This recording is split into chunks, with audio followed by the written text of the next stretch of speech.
रुला देने वाली एक कहानी। किसी ने बड़े कमाल की बात कही है कि दूसरों की मदद करने का समय आज की दुनिया में किसी के पास नहीं है, लेकिन दूसरे के काम में बाधा डालने का समय आज की दुनिया में सबके पास है।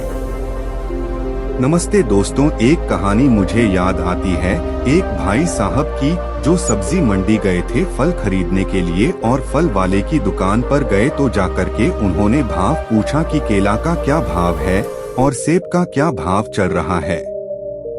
तो फल वाले ने कहा, भाई साहब केले तो 40 रुपए दर्जन है और सेब का भाव 120 रुपए किलो चल रहा है। उसने जैसे ही बोला तो ये बोलने लगा कि बहुत महंगा लगा रहे हो, थोड़ा ठीक ठाक लगा।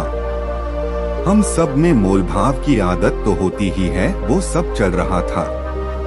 तभी वहाँ पर एक महिला आती है।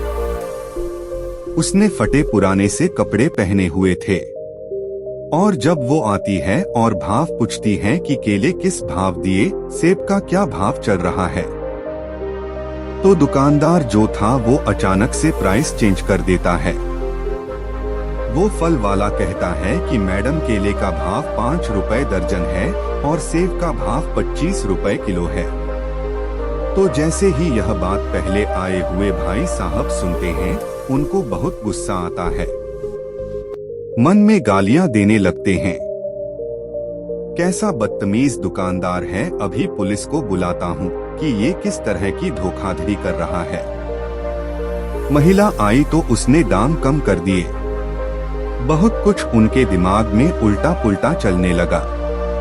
इधर ये जो महिला आई हुई थी, उन्होंने कहा कि ठीक है भाई साहब, आप हमें 2 दर्जन केले दे दो, 1 किलो सेब दे दो। फल वाले ने फटाफट से तौल दिया और दे दिया और वो महिला वहाँ से जब जाने लगी तो बड़ी खुश थी, ऊपर वाले को धन्यवाद कर रही थी। प्रभु आपकी कृपा से आज बच्चे फल खा लेंगे।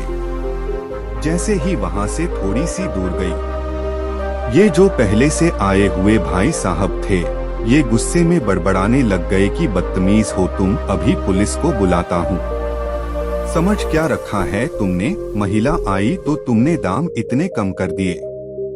मुझको तो 40 रुपए दर्जन बता रहे थे और उसको 5 रुपए दर्जन। मुझसे कह रहे हो 120 रुपए किलो है सेब और उनको 25 रुपए में दे दिए। ये कैसा डिफरेंस है, मुझे तो समझ में नहीं आ रहा है। आदमी बहुत गुस्से में था। फल वाले ने कहा, भाई साहब मैं हाथ जोड़कर कहता हूँ, आप मेरी बात तो सुनो, बता क्या कहना चाह रहे हो। फल वाले ने कहा, जो महिला अभी आके गई ना, उनके पति को मैं जानता हूँ। कुछ समय पहले उनका रोड एक्सीडेंट में निधन हो गया, उनकी जान चली गई। उनके घर में 2 छोटे छोटे बच्चे हैं। मैंने कई बार प्रयास किया कि इनकी मदद कर दूं। यहाँ सब्जी मंडी में बहुत लोग जानते हैं, ये पास में ही रहती है। बहुत लोगों ने कोशिश की इनको थोड़ा पैसा दे दें, इनके बच्चों की शिक्षा का खर्चा उठा ले, लेकिन ये तैयार नहीं है। बहुत खुददार हैं। लोगों के घरों में जाकर के साफ सफाई का काम करती है, झूठे बर्तन मांजती हैं और अपनी खुददारी से जीवन जीती है। तो मुझे जब लगा कि कोई और तरीका ही नहीं है इनकी मदद करने का, तो मैंने सोचा है कभी अगर मेरी दुकान पर फल खरीदने आएंगी तो सस्ते दाम में बेचूंगा।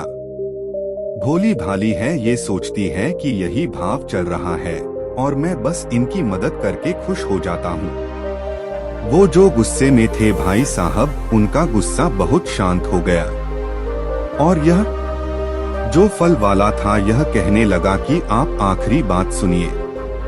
ये बहुत दिनों में कभी कभी आती है, 20-25 दिन में एक बार, लेकिन याद रखता हूँ कि जब भी आती है मेरी दुकान पर बिक्री बहुत बढ़ जाती है।